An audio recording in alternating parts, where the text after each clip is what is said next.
ಈಗ ಈ ವಿಚಾರಕ್ಕೆ ಬಂದಾಗ ಸಿದ್ದರಾಮಯ್ಯ ಅವರು ಬೇಡ ಅಂತ ಹೇಳೋದು ಬೇರೆ, ಡಿ ಕೆ ಶಿವಕುಮಾರ್ ಬೇಕು ಅಂತ ಹೇಳೋದು ಬೇರೆ, ಎರಡು ಬಹಳ ವ್ಯತ್ಯಾಸ ಇದೆ.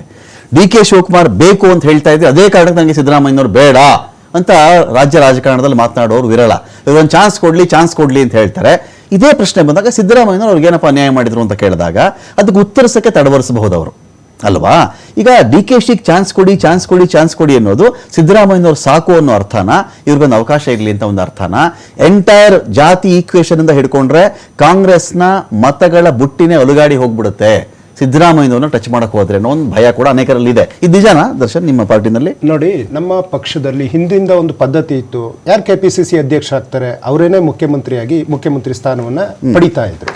2013 ಎಲೆಕ್ಷನ್ ಗೆದ್ರೆ ಪರಮೇಶ್ವರ್ ಕೇಸ್ ಎಲೆಕ್ಷನ್ ಗೆದ್ರೆ ಒಂದು ಆವರಣ ಹಾಕೊಂಡು ಎಲೆಕ್ಷನ್ ಗೆದ್ರೆ ಪರಮೇಶ್ವರ್ ಸೋರಿಸ್ತಾರೆ ಯಾರು ಅಂತ ಹೇಳಿ ರಾಜಕಾರಣದ ಎಬಿಸಿಡಿ ಗೊತ್ತಿಲ್ಲ, ಎಲ್ಲರಿಗೂ ಗೊತ್ತು. ಏನೇ ಇರ್ಬೋದು, ಫೈನಲ್ ಅಲ್ಲೊಂದು ಸೋಲಾಗಿದೆ. ಪ್ರಜಾಪ್ರಭುತ್ವದ ಸೋಲಿಗೆ ನಾವು ಬೆಲೆ ಕೊಡಬೇಕು. ಅದಕ್ಕೆ ಇನ್ನೊಬ್ಬರ ಹೆಸರುಗಳನ್ನ ಹಾಕುವಂಥದ್ದು ಅವಶ್ಯಕತೆ ಈಗಿಲ್ಲ.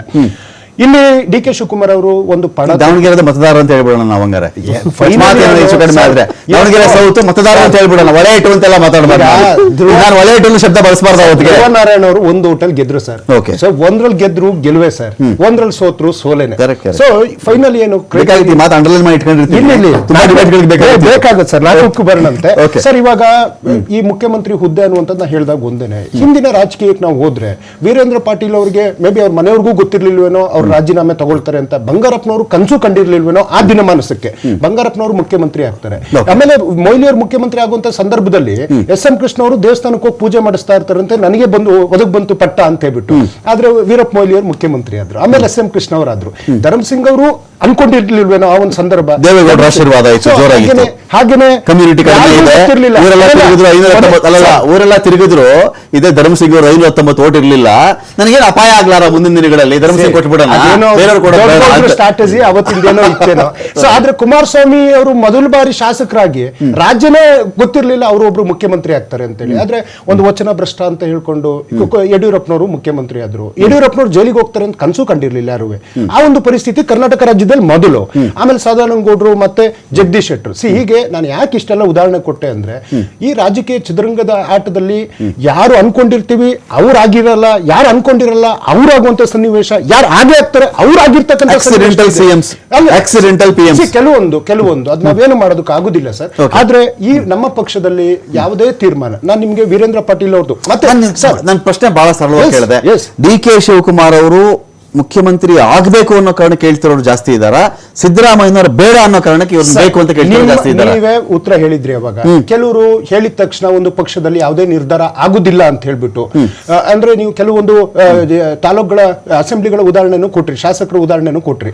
ಕಾಂಗ್ರೆಸ್ ಪಕ್ಷದಲ್ಲಿ ನಾವೇನ್ ಅನ್ಕೊಂಡಿರ್ತೀವಿ ಅನ್ನೋದಕ್ಕಿಂತ ನಮ್ಮ ಹೈಕಮಾಂಡ್ ಏನ್ ತೀರ್ಮಾನ ಮಾಡ್ತದೆ. ಯಾಕಂದ್ರೆ ದೇವರಾಜ್ ಅರಸು ಅವ್ರು ಆಗ್ಬೇಕಾದ್ರೆ ಅವ್ರ MLA ಆಗಿರ್ಲಿಲ್ಲ, ಆದ್ರೆ ರಾಜ್ಯದ ಮುಖ್ಯಮಂತ್ರಿ ಆದ್ರು. ಅನೇಕ ಇತಿಹಾಸದ ಹಿನ್ನೆಲೆ ಇದೆ. ಈಗ ನಮ್ಮಲ್ಲಿ ರಾಜ್ಯದಲ್ಲಿ ಮಾನ್ಯ ಸಿದ್ದರಾಮಯ್ಯ ಮುಖ್ಯಮಂತ್ರಿ ಹುದ್ದೆಯಲ್ಲಿದ್ದಾರೆ. ಆ ರೀತಿಯಾದಂತಹ ಬದಲಾವಣೆ, ಯಾಕಂದ್ರೆ ಖರ್ಗೆ ಸಾಹೇಬ್ ಅದು ಹೇಳಿದ್ದಾರೆ, ಯಾವುದೇ ನಿರ್ಧಾರ ತಗೊಂಡ್ರು ಮೊನ್ನೆ ಸಿದ್ದರಾಮಯ್ಯನವರು ಮುಖ್ಯಮಂತ್ರಿ ಆಗಬೇಕಾದ್ರೆ ಇಡೀ ಕಾಂಗ್ರೆಸ್ ನಾಯಕರನ್ನು ಒಪ್ಪಿದ್ದಾರೆ. ಹಾಗೇನೆ ಇವತ್ತು ನಾಳೆನವರು ಆ ರೀತಿ ಬದಲಾವಣೆ ಆದ್ರೆ ಪ್ರತಿಯೊಬ್ರು ಅದಕ್ಕೆ ಜೊತೆಯಾಗಿ ನಿಲ್ಲುವಂತ ಕೆಲಸವನ್ನ ಕಾಂಗ್ರೆಸ್ನವರು ಮಾಡ್ತಾರೆ ಸರ್. ನಿಮ್ಗೆ ಯಾರಿದ್ರು ಅನ್ಕೊಳ್ಳಿ ಶಿವಮೂರ್ತಿ ಅವರೇ, ಸಿದ್ದರಾಮಯ್ಯನವರು ಇದ್ರೆ ಓಕೆನಾ JDSಗೆ, ಅಥವಾ ಈ ಕಡೆ ಡಿ ಕೆ ಶಿವಕುಮಾರ್ ಅವರು ಆದ್ರೆ ಓಕೆನಾ? ಸಿದ್ದರಾಮಯ್ಯನವ್ರ ಮೇಲೆ JDSನ ಕತ್ತಿ ಯಾವಾಗ್ಲೂ ಜಳಪಿಸ್ತಾನೆ ಇರುತ್ತೆ. JDS ಕತ್ತಿ ಯಾವಾಗಲೂ ಪಳ ಅಂತ ಇರುತ್ತೆ. ಯುದ್ಧಕ್ಕೆ ಯಾವಾಗಲೂ ರೆಡಿ ಇರುತ್ತೆ ಸಿದ್ದರಾಮಯ್ಯನವ್ರ ವಿಚಾರದಲ್ಲಿ. ಕುಮಾರಸ್ವಾಮಿ ಅವರಿಗೆ ಮುಖ್ಯಮಂತ್ರಿ ಹುದ್ದೆ ತಪ್ಪಿಸ್ಬಿಟ್ರು, ಅವ್ರದ್ದು ಒಂದಷ್ಟು ಜನ ಶಾಸಕರನ್ನ ಬೇಕು ಅಂತ ಹೇಳ್ಕೊಟ್ಬಿಟ್ಟು ಮುಂಬೈಗೆ ಟಿಕೆಟ್ ಬುಕ್ ಮಾಡಿಸಿ ಕಳಿಸ್ಬಿಟ್ರು. ಇದೆಲ್ಲ ನಿಮ್ಮ ಪಕ್ಷದಿಂದ ಬರ್ತಾ ಇದೆಯಲ್ಲ, ಸೊ ಡಿ ಕೆ ಆದ್ರೆ ಓಕೆನಾ ಅಂತ?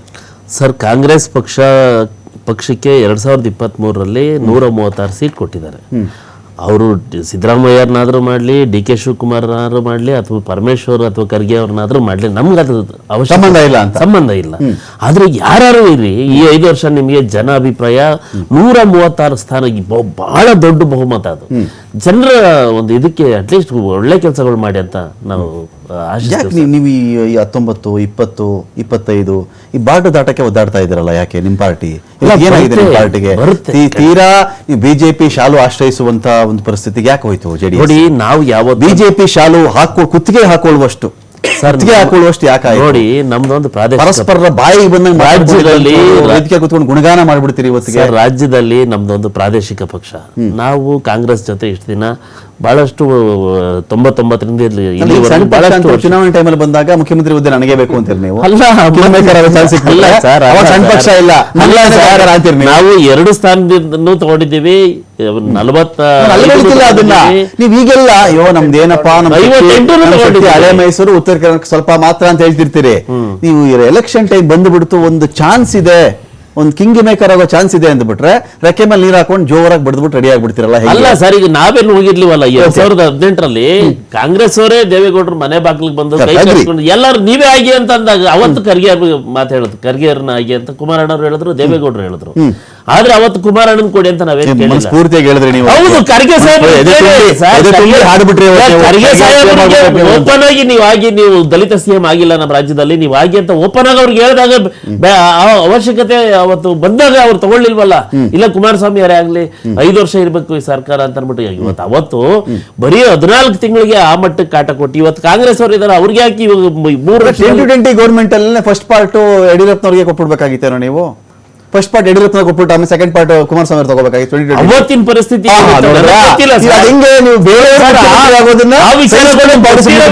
ಗೊತ್ತಿರೋ ವಿಚಾರ ನಾನು ಯಡಿಯೂರಪ್ಪನವರ ಸಿಎಂ ಆಗಿರ್ಬೇಕಾಗಿತ್ತು. ಬೇಡ ಅಂತ ನಾನು ನನಗೆ ಗೊತ್ತಿಲ್ಲ ಸರ್, ಅವತ್ತೇನು ಮಾತುಕತೆ ನಡೀತು ನನಗೆ ಗೊತ್ತಿಲ್ಲ. ಮಾತಾಡಿದ್ರೆ ಆ ಮೀಟಿಂಗ್ ಅಲ್ಲಿ ಏನ್ ನಡೀತು ನನಗೆ ಗೊತ್ತಿಲ್ಲ.